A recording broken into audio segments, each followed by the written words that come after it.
I never thought of that before, and I did record one of the classes. Let's see.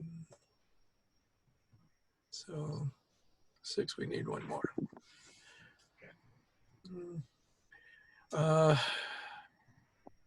Like I say, so I did finish last year's class this way once the pandemic started going.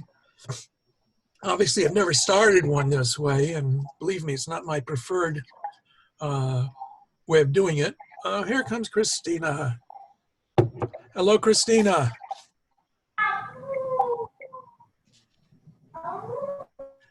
All right. Okay. In a minute, I'll ask you to, I'm going to have you block yourselves though right now, because I know we get transference of sounds and everything, and it becomes a bit of a problem. And like I said, I will be recording this, and believe Ned, as they say, without taking an oath to it, I will try to remember to record all the classes. So that's at least the one benefit that this is, except it means this is a record of what I say to you guys. I'm not always sure that's a good idea. Okay, and now can we have Mira? Okay, I didn't get you on my list yet, but that's okay, Mira.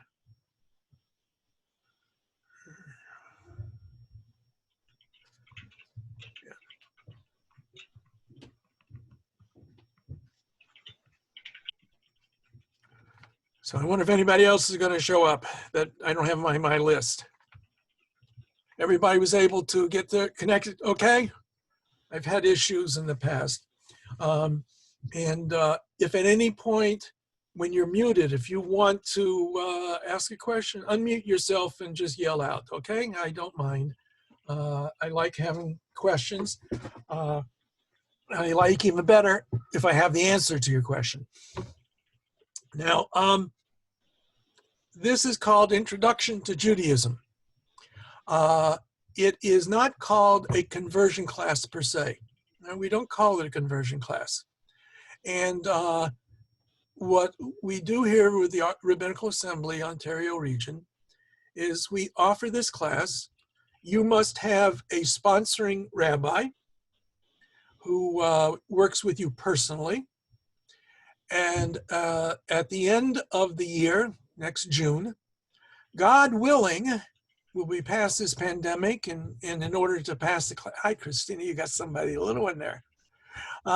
In order to pass the class, you have to come to my house and eat my barbecue. But other than that, it shouldn't be too hard. But we'll see. This week for sure, next week for sure, we're on Zoom. The shul, the synagogue, is opening up to some extent. We didn't know how many people would be in the class, but the sanctuary is being set up so that people can be distanced for Shabbat services. And that will make it available for us to have our class in the main sanctuary, which is not ideal. Hi, Adi. But we will be able to see each other separating from everybody and that sort of thing. But at least this way you don't have your masks on. So getting back, this is an introduction. 3 tests at the end of each semester. We'll only cover that semester's material. I don't think you will find the test to be overwhelming. I'm an easy tester, I think.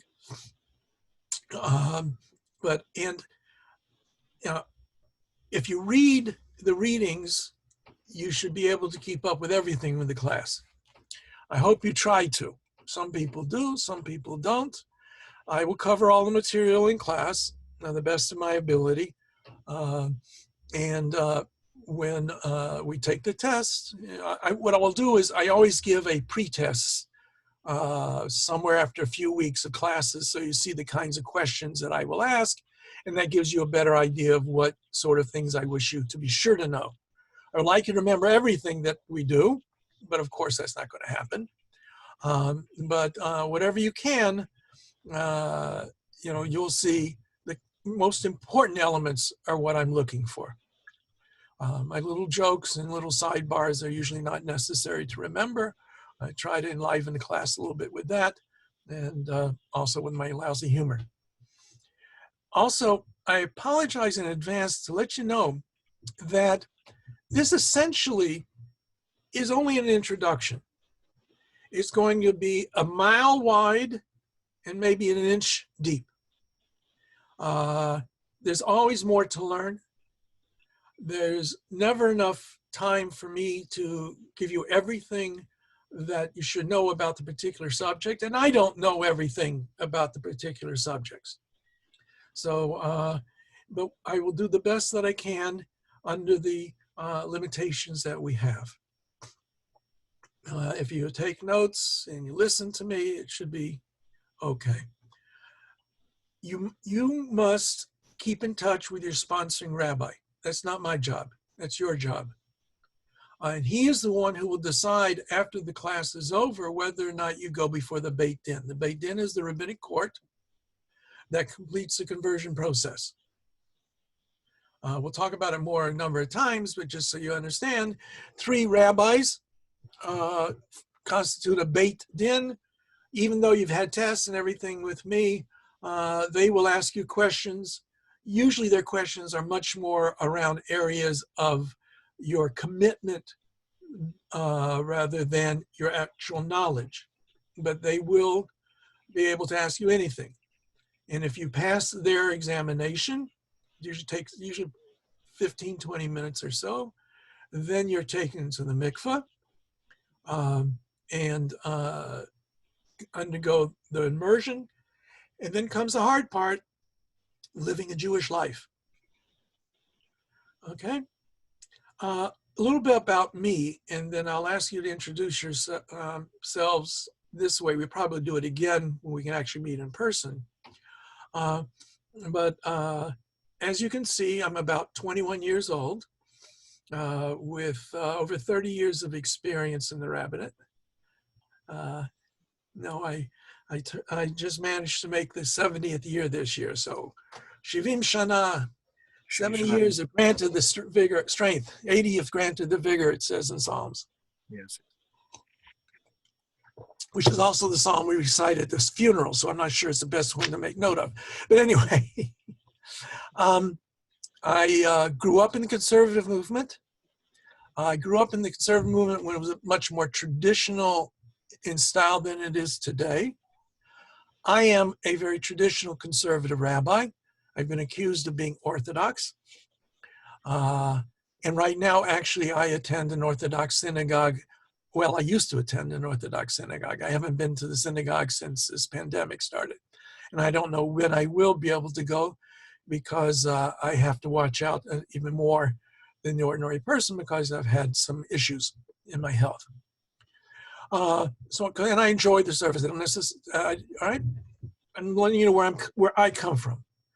I teach the class with a broad perspective. The conservative rabbinate, even here today in Toronto, is very different from the conservative rabbinate was when I came here in 1994. We have a number of female rabbis in our community. We have synagogues here that are certainly egalitarian. We are some that are less so.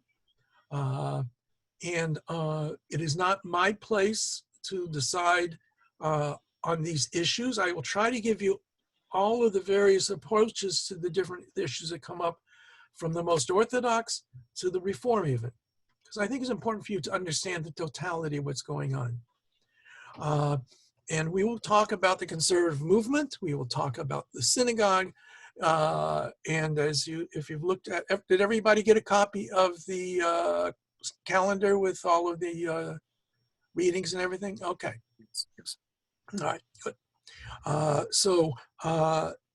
That what way we set it up is to try and have the units that talk about the particular holidays right close to that holiday. So obviously we will be talking about Rosh Hashanah, Yom Kippur, and Sukkot very shortly.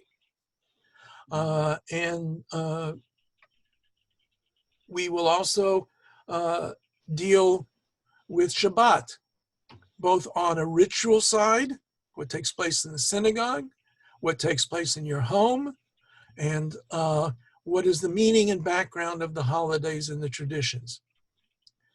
We will talk about kashrut.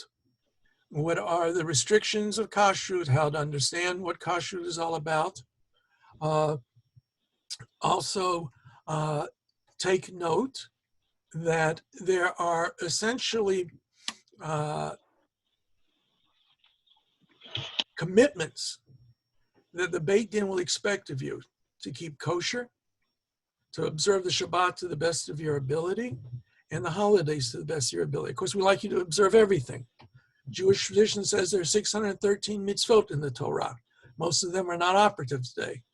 But those that are, we hope you will accept upon yourself and do your best. We know people are human. They're not angels. The Torah was given to human beings and not to angels, and that's why we don't always live up to everything, but we want you to try the best you can. I don't live up to everything that I should. I try my best. Dave's better than others, but you know, that's the way it is. Okay. Once, or even without the pandemic being over, every one of you has a connection with a synagogue. I think every one of those synagogues has something online now, whether or not Shabbat are just weekdays. The more traditional synagogues have problems about Shabbat broadcasting. The more liberal ones, who are more accepting of the use of electricity, are more open to using video on Shabbat. That depends on the synagogue that you're involved with. If your synagogue doesn't have Shabbat services, and since you're not, at least the non-Jewish partner in the groups that are here aren't Jewish yet, you don't have to observe the Sabbath. So there's nothing wrong with you, no matter how you want to interpret Jewish law, to tuning in to one of the Shabbat services to see what goes on. When again, I always tell students, especially when I'm sponsoring them, I suggest you go to different synagogues, have different experiences. Each synagogue has its own culture. Some synagogues have a very straightforward prayer service. Some have a fancier one with a choir that sings. Some have a faster service. Some have a slower service. Some rabbis give good sermons. Other rabbis give good sermons. I don't want to get in trouble. But they may, you know, they interest you or don't interest you, because they're, you know, there's always different shades of things in the people in the community. And part of the process is for you to be part of a community. Judaism doesn't exist in a vacuum. It needs community. We can say certain prayers only when a community is present, whether it be the traditional definition of 10 adult Jewish men, or the more egalitarian approach where it's 10 adult Jews. You still have to have some community is defined by your community, your congregation, to say certain prayers, because we value community. That's why this virus business is so devastating to Jewish life. Yeah, I pray at home, but it's not my druther. Any questions on what I've said so far? All right. Yep. Okay. All right. So tonight serves as a general introduction. It may go a little shorter than it normally does, but I always get revenge on you, because sometimes classes will go a little longer. What we've done in the past is, in theory, have 2 50-minute sessions, or 55-minute sessions with a 10-minute break for bathroom and stuff like that. But I've always given the choice to the class if they want to just go straight through and finish around 9:15, and that has generally been what most of the classes have wanted. With the current setup, if you have to go, you go. And since it's hopefully recording, if you need it, we can get it to you. Mm-hmm. So we will probably, on a normal night, expect to go until about 9:15, give or take. If you want to hear President Obama's speech tonight against Trump, you ought to have that opportunity. Next week is a Republican. I may not give you the opportunity to listen to the Republican.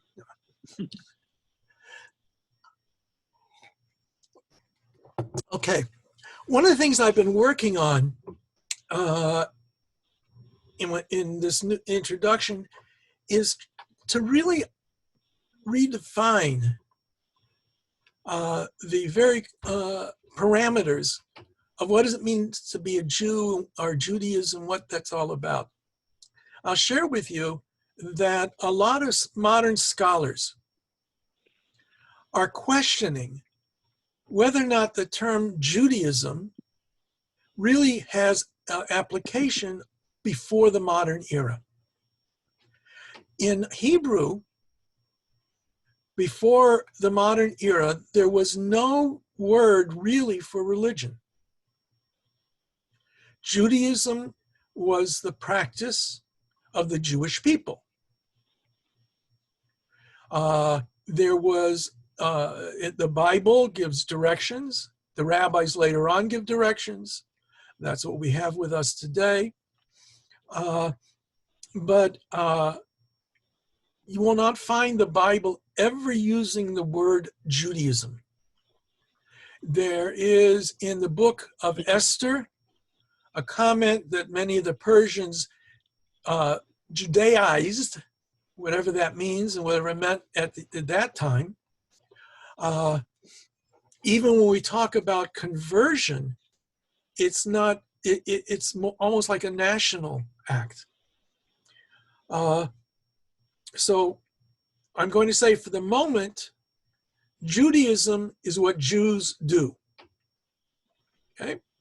So it's Jewism, perhaps. The problem with that definition is what's a Jew? Who's a Jew? If you look at it from the modern Western perspective of religious identification,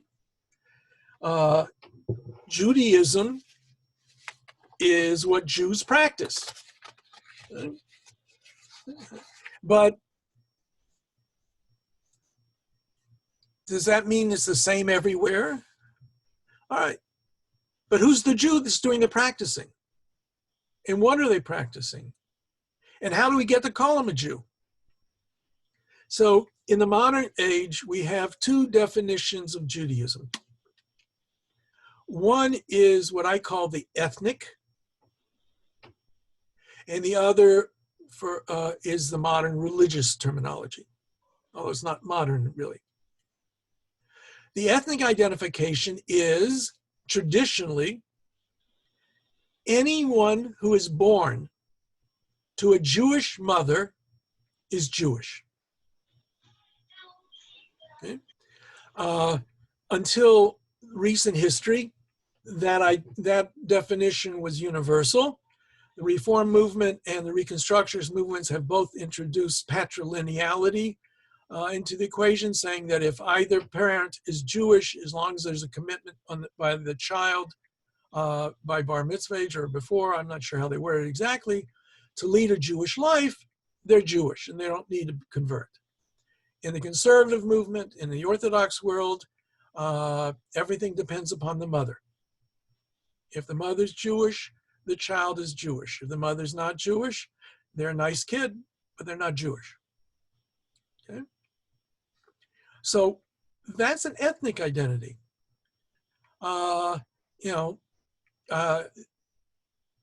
It's like being Irish. If you're born in Ireland, you're Irish, right? Of course, there's Northern Ireland and Ulster and the problems they have there. So it's a little complicated, perhaps even. But if I went to Ireland, I wouldn't be Irish. But maybe a few generations, if I had children born in Ireland, even before the concept of taking tests and becoming a citizen, my great-grandchildren would be Irish. Because they lived there. They were born there, they lived there, they speak with an Irish brogue, they may have red hair. No, the red hair has to be hereditary. But it's an ethnic identity. Okay? Purely ethnic in that sense. And that's why we have Jews who don't practice Judaism. We have Jews who will never set foot in a synagogue. We have Jews across the spectrum on the relationship that should be to the land of Israel, Zionist or non-Zionist. Okay? And those people will consider themselves to be Jews. They say, who are you to tell me I'm not, my parents are Jewish, my grandparents are Jewish, I'm Jewish. But I don't do anything other than eat bagels and lox and whatnot. Okay? Delicatessen Jewry. And in the religious world, you will find people across the spectrum there too. Let's not forget that. Now, the strange part is that you can convert to Judaism. Well, most religions have some kind of concept of conversion. You accept upon yourself whatever strictures, whatever rules and regulations apply to that religious group, and whatever ritual they may have or expect of you, you go through that ritual, and at the end of that ritual, you are now whatever religion you've joined. Right? Judaism's that way too. If you convert to Judaism, you become a Jew. What's different and unique about it is you automatically become an ethnic Jew. That means your children, let's say for argument's sake, the more traditional, the mother converts to Judaism. Her children, after her conversion, are Jewish. They're born Jewish. And their children are born Jewish, and they're great, and on and on and on. As a matter of fact, we Jews are very protective of our Jews. Once you're a Jew, you're always a Jew. Even if you sin, you do something wrong, you go against the tradition, you're still a Jew. We won't let go. So on the one hand, you have this ethnic construct, which simply is an ethnic identity in many ways, no different from the Canadians who are of Italian heritage. They may or may not be Catholic. They may or may not like pasta.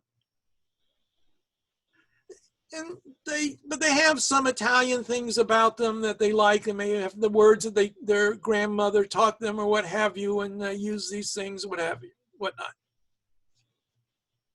And I can't become Italian that way.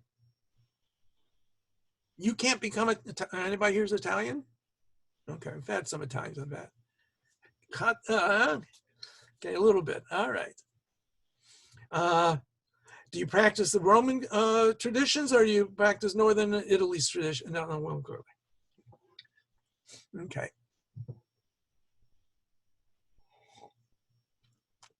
Now, that's also why you will, you don't see it as much here in Toronto, but if you go walking down the streets of Tel Aviv or Jerusalem, you will see Jews of every complexion, every hair color, every hairstyle, every color of eyes, male, female, and both, and whatever. And, if I walk down the street in Toronto, I might question whether somebody's Jewish is walking towards me. But if I'm walking down the street in Jerusalem, unless there's some identification mark, they're wearing a big cross, most likely I'm going to assume they're Jewish. It doesn't matter if their ancestors came from North Africa or France or Poland or India or Toronto. They're Jewish. So those of you who go through this process and you make it past me and you make it to the very end and you dunk in that mikveh You are part of the tribe.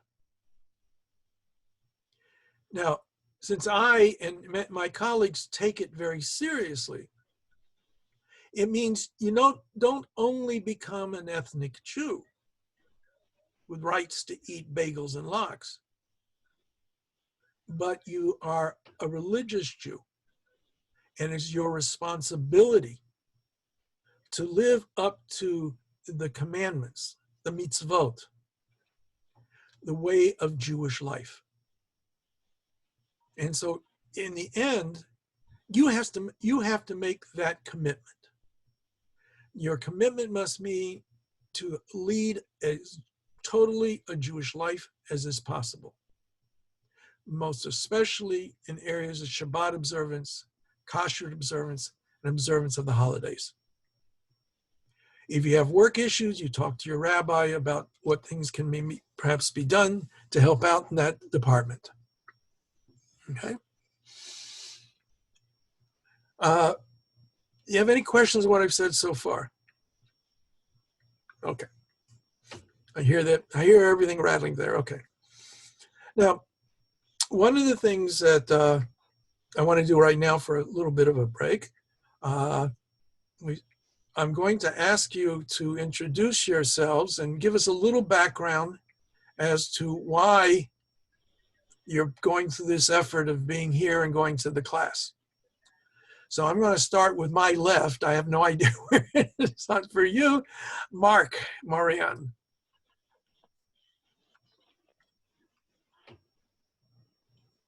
Can you hear me? Yeah. Yeah. So hello everyone. So why I'm here.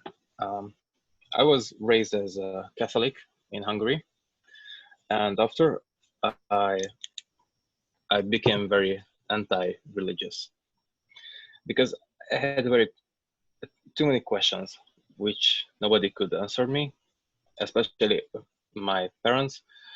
And after I just realized that religion is not for me. So after many years, I had this calling this year, which is like directed me into this direction, that probably Judaism is the true way for my life. So that's why I'm here. Okay. Paulina? There's only one Paulina. I'll say if there's more than one name, I'll let you know who I'm looking at for. Can you hear me? Yeah, we hear you. Well, hi, I'm Paulina from Mexico, and I'm doing this because I'm dating with this guy, and all his family is Jewish, and I want to learn more about his family and his culture. What part of Mexico do you come from? Nobody knows. This is from the north, now Mexico City. Oh, Guadalajara. I did a wedding in Chihuahua City. No. When I lived in El Paso, across the river was Ciudad de Juarez. No, from San Luis. In the north. Okay. Yeah. All righty. Okay. Caitlin. Hi, I'm Caitlin. Well, it's Caitlin. All right. Caitlin is there. Who? I always see the name Caitlin. You don't see it? Yeah. And Jonathan, Paulina, we had Sarah. Caitlin and Daniel? Yeah, Caitlin and Daniel. Yeah. Why aren't you on this? All right. Okay. So it's Daniel. Okay, I see what your name Caitlin came up, so I just assumed Caitlin. But I don't know who's Jewish or not on here. Nobody has a big Star of David on their forehead to let me know. So Sure. Obviously it is Daniel who is of Italian or Romanian? Italian. My great-grandfather was born in Italy, and then his children moved to Israel, and then they lived in Israel for a bit, and then we came to Canada, or they came to Canada. I went to Associated Hebrew School, I went to McMaster, and I did some Intro to Judaism courses, and it's very funny, because I remember the first day in class in Intro to Judaism, as the professor was there, he said, one question for the whole class. And the question was, who or what is a Jew?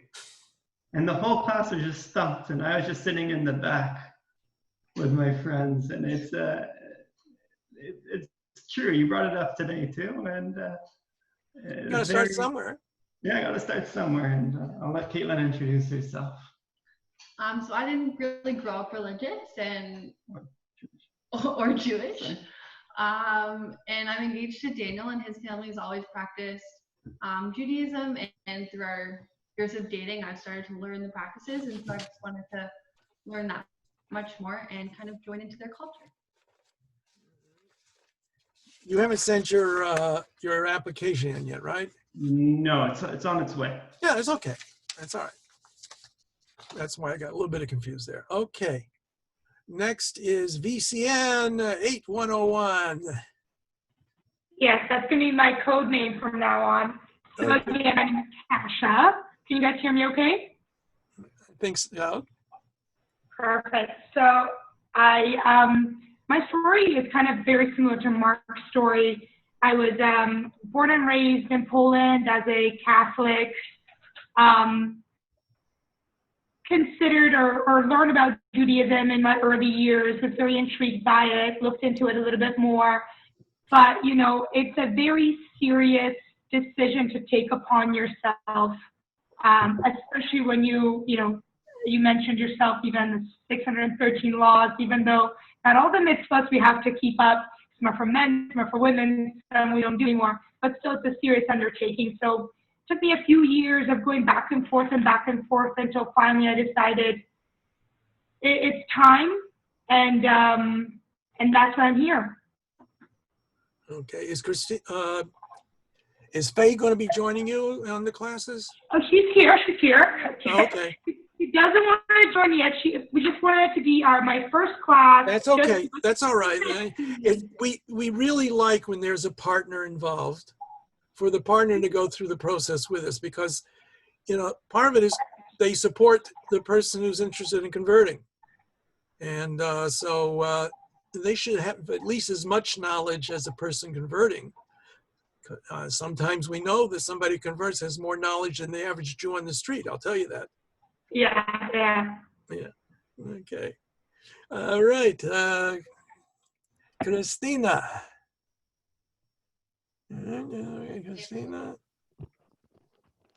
Hi, everyone. Can you hear me? Yeah. He's Jewish, so we have kids, and we just would like to raise them as Jewish too. Okay.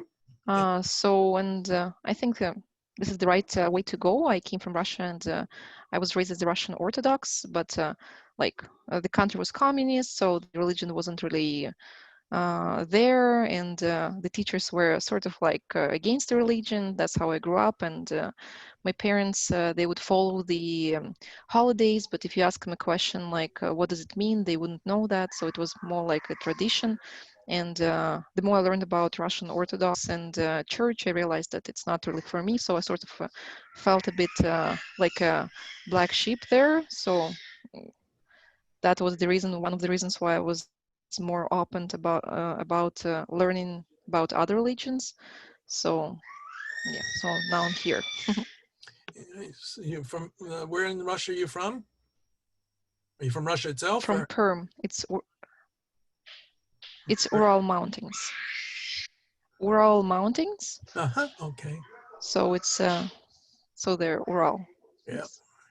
Because my family comes from the Ukraine. I have some family came from Lithuania. My wife has family that came from Dorohoi and Botashan in Moldova, Romania. Okay. So we run the gamut with you guys and here too. Okay, Mira. Yeah. Hi, good evening. My name is Mira. I am, I guess, auditing this class this evening. So if I'm not here again next week, that is not a reflection on any of you. I'm Jewish by ethnicity and upbringing, but I'm interested in this course for myself and my partner, and also as a Jewish educator to learn more about how courses like this are taught. So there's personal interest too. I found out it was being offered earlier today, or he would be here. So you're a spy on me, huh? That's right. Okay. As long as you're upfront being the spy, I know. Oh, very upfront. That I can do. Okay, you're certainly welcome if you feel Thank like. you for including me today. No problem. Okay, Adi Kovacic, right? That's right. Perfect. Yes. So I'm Adi Kovacic. My background is very multicultural. Like my mom, she's Romanian, 100%. From the Transylvanian area, close to Hungary, that area, Slovakia, Serbia. My dad, he's Hungarian, Slovakian. We also have there's a little bit of Jewish background that we've had back from the 1700s. I don't know exactly much about it, but there's a little bit of that as well. I've been so for the last 2 years, I've had this pull. I've had this calling, if you may say it that way, towards learning, looking deeper into Judaism and the whole practice, and not just that, but also the spiritual component, the Kabbalah and the mysticism and all that spiritual, the mystery behind of it. So there's a lot of things that are pulling me towards this, not just from my own learning, but also in practicing this. I would like to practice. I would like to walk this path. I would like to live it. I would like to put it in practice on a daily basis and be an example out there. And I'm doing this because this is the call. I feel a call. I feel this pull. And so it's been like this for 2 years now. The last 5 months, I've joined the Bet Tikva Synagogue, and I love it. It's beautiful. It resonates with me, and I'm on this pathway to just to become. I don't know how to put it. Just be and just become part of the community. Become part of this practice, which resonates with me so strongly. I'm more of a rationalist. I do talk about Kabbalah a little bit, and I've been reading more on Kabbalah recently. I don't know why, but so a mystic I'm not. Maimonidean rationalist more is my way, but there, right there we see there's the mystic, there's the rationalist, there's everything in between. Judaism runs the gauntlet of all kinds of things. So the last one I've got on here, I know it says Sarah, but Hayden is the one I believe was coming to for the conversion process, or at least to learn. We have a picture. Hi. Hi, everyone. Hi. I'm Sarah. I grew up in Thornhill, and Hayden and I now live in Cambridge. Hayden's from Cambridge. I'll let him introduce himself. Hi, I'm Hayden. I'm with Sarah here, obviously. I just feel like I need something to anchor my life in I feel like Judaism could give me those roots, and God willing, I'd like to be able to raise a future family with strong Jewish roots. Okay. Now, as I say, this is the introduction to the process. But there's a certain reality you have to remember. Unfortunately, the Jewish world, not that it has ever been totally united, is certainly not any more united today than in the past. And there are different approaches to Judaism. There is a more centrist approach, which is what we call conservative Judaism. The more to the left, the more liberal Reform and Reconstructionists. To the right, Orthodox, with its own divisions between Hasidim and others. This process is a conservative process, i.e. it's done by the Rabbinical Assembly, which is an organization of conservative rabbis here in Ontario. And they're all very fine rabbis. Our conversions are generally accepted by anyone in the conservative world, anyone in the Reform or Reconstructionist world will accept our conversion process. The Orthodox generally will not. That's just a reality. And you have to be aware of that. If you want to go through an Orthodox conversion process, that's perfectly fine. But, you know, it's a little more rigorous than ours, not much more, but their demands may be a little bit different. I've had people come from my class, go through the class, and then go through an Orthodox conversion later on. As a matter of fact, there was a young woman who started off in my class, went to my shul, became adopted by my family, essentially. And she wanted an Orthodox conversion later on. She got an Orthodox conversion. She married a nice Orthodox Jewish doctor boy back in, not such a boy, they're older. They just had their second child in New York area. You know, we've had a good friendship with her and still maintain that friendship. But, you know, it's just, you have to be aware. Also, if you have any interest in about Israel, the state of Israel, the government, recognizes any conversions done by any organized Jewish community, provided the person is in that community, I think, for at least 1 year after their conversion process. That's for all rules and regulations of the secular authorities in Israel. The Israeli rabbinate, the rabbinical courts, will not accept our conversions. They don't accept other Orthodox conversions necessarily. And in Israel itself, there are some more right-wing rabbis who don't want to accept the conversions done by the rabbinical group body in Israel. So we fight a lot.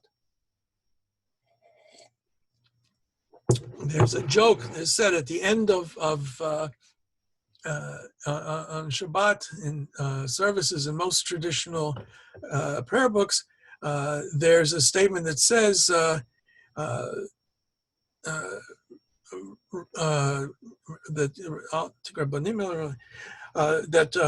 well, to paraphrase it, rabbis increase peace in the world. That's, I think, is a joke.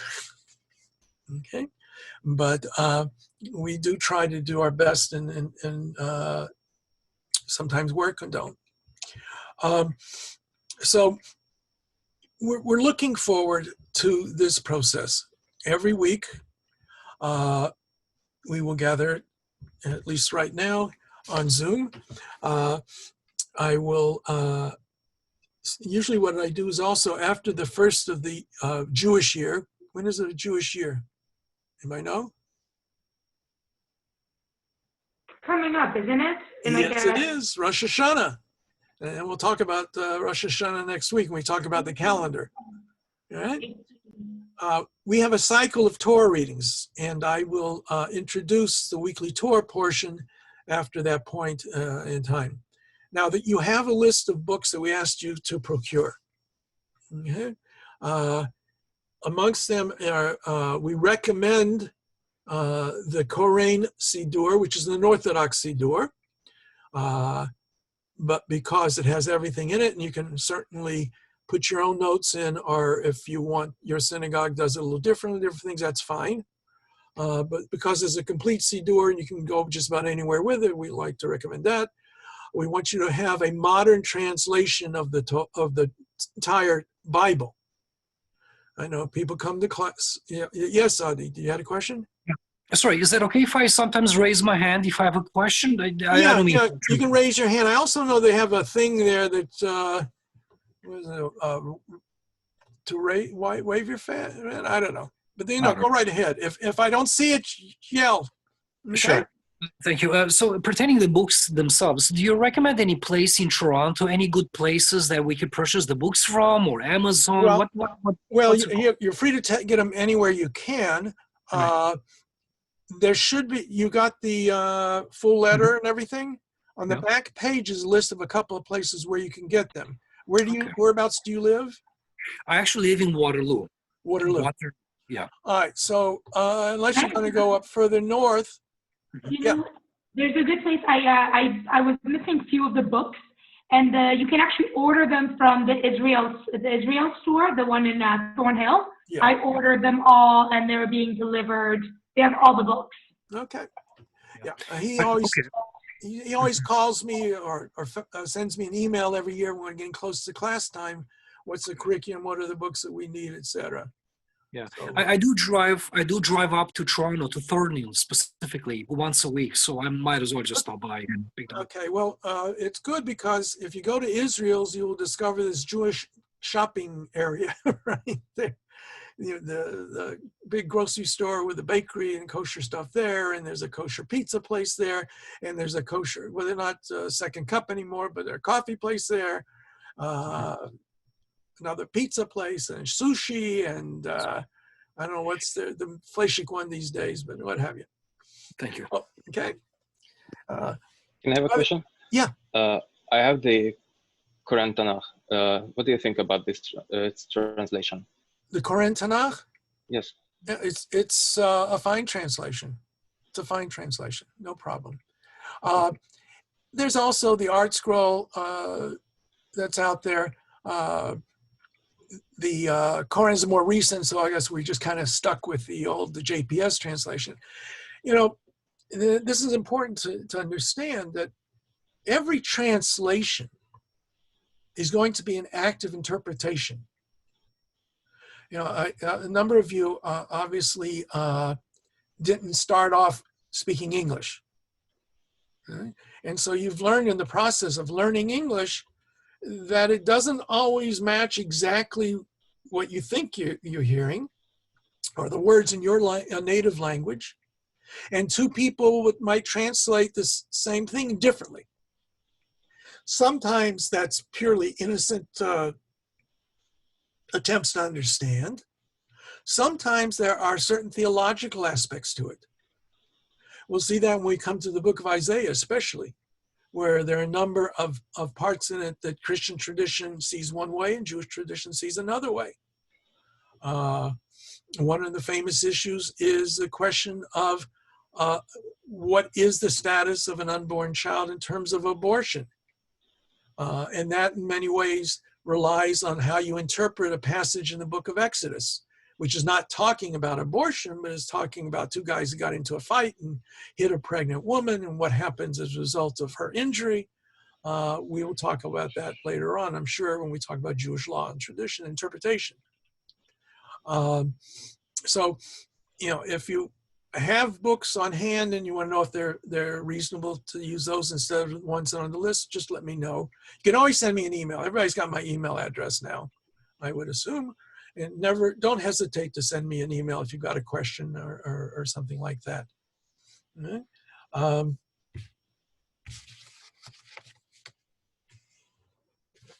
Just see here. One of the things, though, about the prayer book, and we will get into more details about prayer later on, but prayer is a very important part of Jewish observance in life. Ideally, we open our hearts to the divine in the act of prayer. Jewish tradition eventually created a structure for that prayer.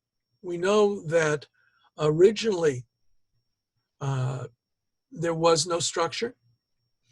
We have inklings of prayer in the Bible itself, in the Tanakh, where we're coming up to Rosh Hashanah shortly, and on the first day of Rosh Hashanah, we read the prayer of the story of Hannah, the mother of the prophet Samuel, and how she offers a prayer. And while we don't know so much about the prayer, we do know that the rabbis use that as the prime example of what prayer should be like. It should be ideally spontaneous from the heart. But it's hard to be spontaneous. And so the prayer book eventually is created to give us a format. And we will go in detail about the prayer book. and what it's all about. By the way, the book that we recommended was Entering Jewish Prayer by Rabbi Hammer of blessed memory. He just passed away a few months ago, and I had him as a teacher. It's a very good introduction there. And prayers is also related to theology, and what you say in prayers is related to theology. And different prayer books might have the same Hebrew prayer, but might look at it a little differently in the act of translation. Give you an important example. In the traditional Amidah, the daily prayer that we say 3 times a day, we have a passage that says, Mechayeh HaMeitim, brings the dead to life. What does that mean?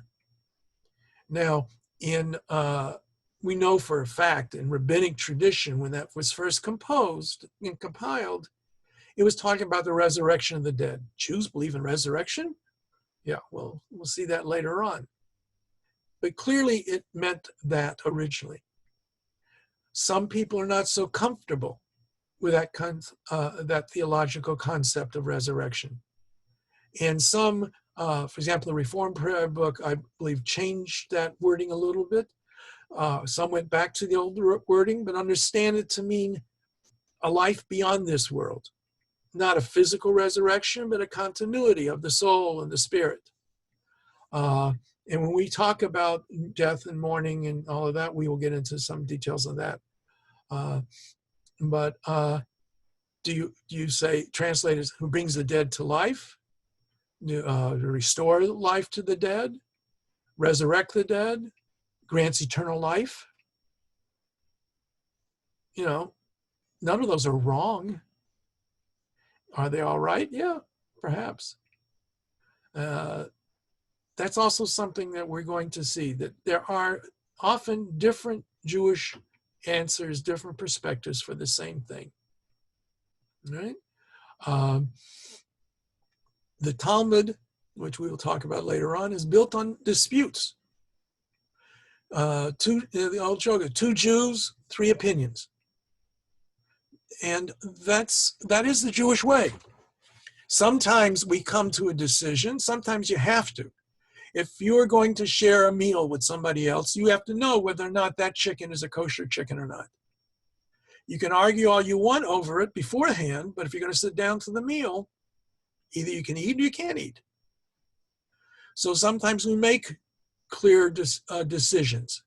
Sometimes there are various customs going one way or the other. And the Talmud itself recognizes that. Some who follow X rabbi follow his traditions. Those who follow Y follow those traditions. That's explicitly stated in the Talmudic literature. Like I said, and there will be Jews who say, the heck with whatever you're saying, I'm going to do what I want to do. Right? That's not the normal traditional Jewish practice, but that's the reality. That's also one of the reasons why traditionally one is supposed to have a rabbi to turn to when you have questions of Jewish practice and theology, who serves as your basic guide. That's what the rabbi that you're signing up with is supposed to do. And there also, if there are questions or things that I have talked about and you need more information or different information or something, you can always talk to that rabbi. And if you don't like what I said, you can talk to that rabbi too and see if they agree with me or they agree with you, whatever the case may be. And when it comes to practice, I will always tell you, consult with your rabbi. Okay? I'm just trying to, while we're giving some more general things here, I do want to note that you're not supposed to miss more than 5 sessions. As long as we're on the Zoom and I've got it recorded, you can at least catch up with it that way. So that, like I said, is an advantage we have.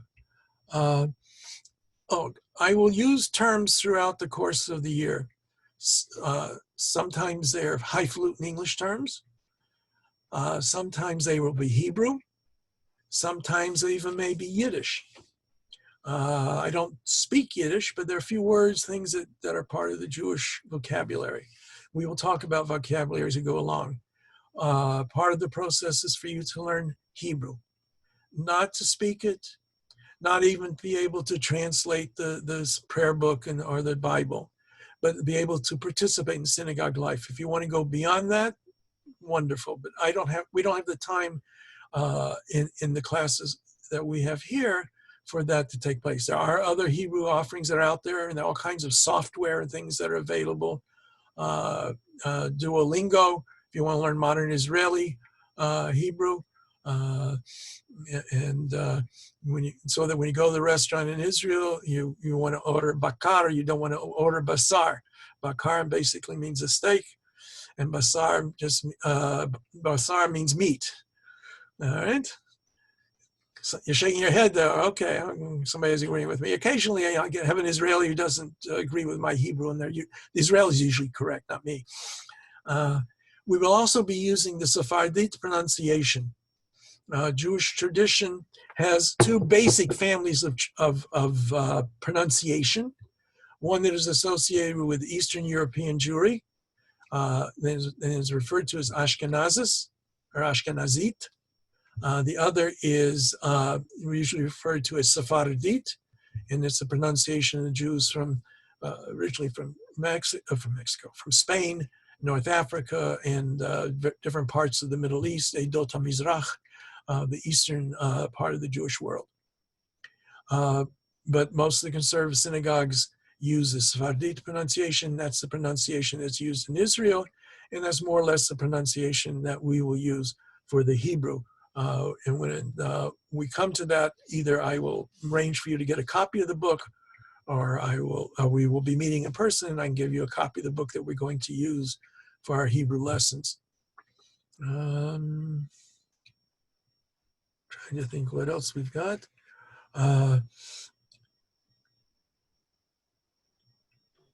If you go, yeah, was there a question? Question. Yeah. Can you be neither Ashkenazi or Sephardi? Or are there Jews that are neither of them? Well, yeah. You know, when we say there, all right, the Jews of Eastern Europe generally are classified as Ashkenazim. The word Ashkenaz was associated with Germany, and the Jews of Eastern Europe basically migrated from France and Germany eastward.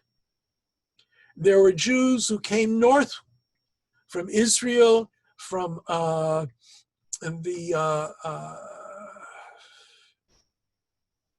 Asia Minor, up into Mesopotamia, up into the Balkans, to Greece, who were of Sephard, are usually they're called Sephardim, but they really are not. They're actually Eidot HaMizrach.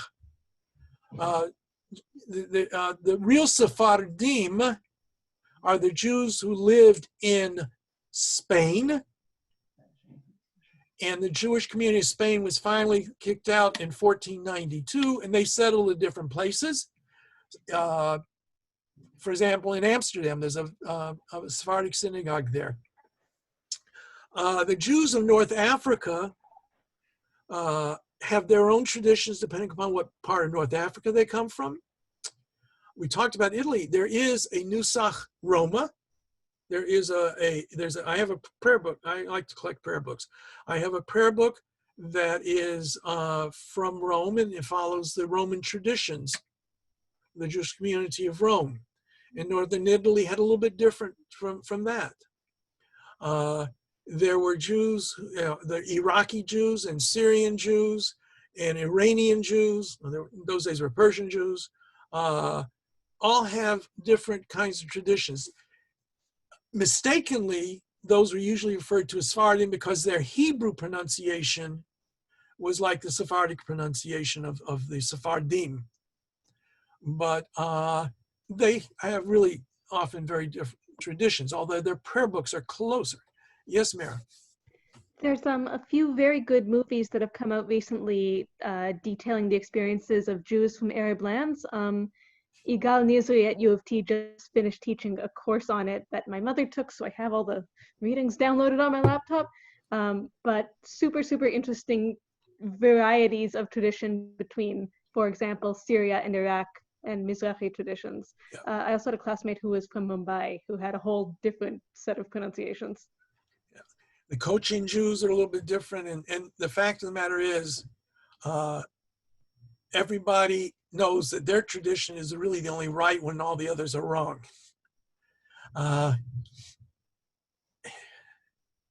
The jokes are always there. When you shake hands with a Jew from Hungary, be sure to count your fingers. What's the recipe for a Czech recipe for chicken? First you steal a chicken. Jews talk about themselves that way. Sometimes there were problems. There really were. And it's fascinating to see those interchanges from different groupings of Jews. So, that's a reality. Most of the time, we don't have any big civil wars between us. Okay? So the answer to your question is, broadly, we talk about the Ashkenazim and Sfardim. If you're going to be more correct, Ashkenazim, Sfardim, Edot HaMizrach. And then, of course, now with the various movements in Judaism and everything that we have, they all have their kinds of variations that sometimes take from one area to another. For example, the Hasidic world introduced a lot of Sephardic prayer book aspects to their prayer books.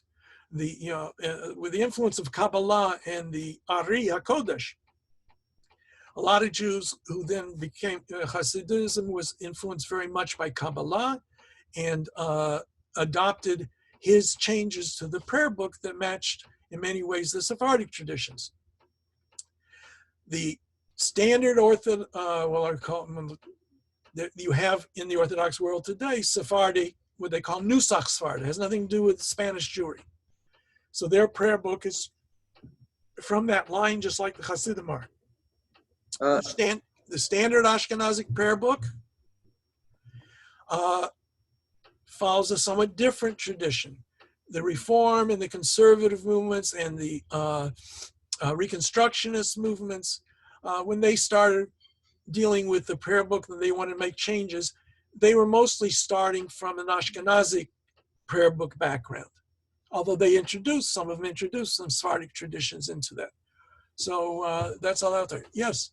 Yeah, sorry, could you explain what Hasidim is, or Hasidic Jews are? And I'm sitting here we will talk about it in more detail, but basically what it is in the 17th and 18th century in Eastern Europe, we developed a movement within Judaism. It was pietistic. It was in some ways a revolt against the established order. It was in opposition in some ways to the yeshiva world, where they emphasized learning and made people feel that if they were not learned enough, they really didn't count. And they were highly influenced by Kabbalah and mysticism. And they usually developed around a central figure. The original figure was Israel Baal Shem Tov, who was the first Hasidic master. And then his students and their students and various ones after that created their own groupings. Some of them are very small, some of them are very large. The overwhelming majority of them are more on the separatist approach to Jewish life. They won't wear the normative clothing necessarily of the area in which they are. But that's not always the case that they're Hasidim. You'll see a lot of black hats and black coats from the yeshiva, the world of the yeshiva, the very Orthodox world too. But so Hasidim, in a nutshell, surrounds a concept of a Rebbe, a central figure who is very important in terms of their lifestyle. They generally have a prayer book that follows the Nusach Sfard, and they tend to be somewhat separatist, I can't get the right word out, from the mainstream of the world. There are exceptions to that. Chabad is one of those. They're very outreaching and have had a tremendous influence in recent history. People think they're the largest Hasidic movement. They're far from it, but they have much better PR. They're very good at it. If you see somebody with the strimel, the fur hat, circular hat, that's almost only found amongst the Hasidim. Help a little? Yeah, thank you. And we do have Hasidic communities here in Toronto. And there's usually a branch of Chabad somewhere everywhere. Okay, so I will also warn you, things are always going to be, I'm going to say, I can tell you a little bit now, but we're going to have to talk about it more later. Because it's, we talk about this, we can't really talk about this without talking about that, but we can't talk about that without talking about this, without talking about that, and then before you turn it, okay? So everything impinges on everything else. So basically, I just want to say, at any time you have a question, don't hesitate to wave or yell or something. If you want more detailed answers, you can even speak to me otherwise another time. Happy to answer the best I can. Try to do the readings as much as you can.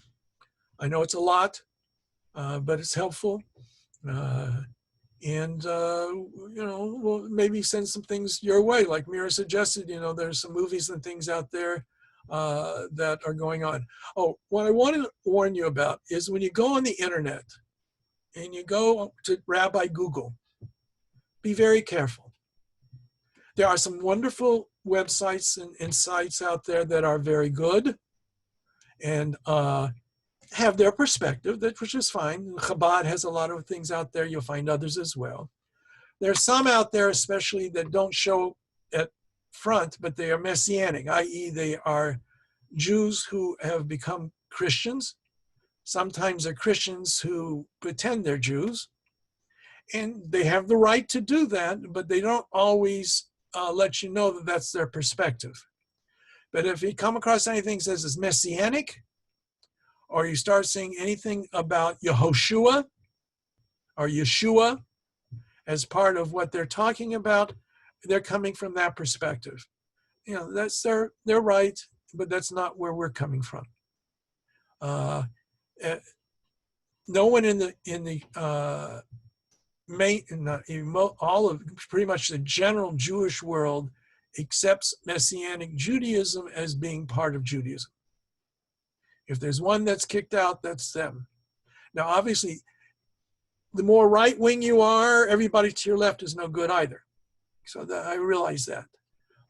And I'm no different from anybody else. I won't necessarily accept what my more left-wing rabbis or movements will do. But again, I will tell you, I'm not going to, I hope, speak ill of anybody or any approach. Right? Any questions before I say goodnight? All righty. And please God, we'll see each other next week, same time, same bat station. Okay? Good night, everybody. Thank you, Rabbi Berman. Thank you. Appreciate it. Thank you. Good night. Thank you. Good night.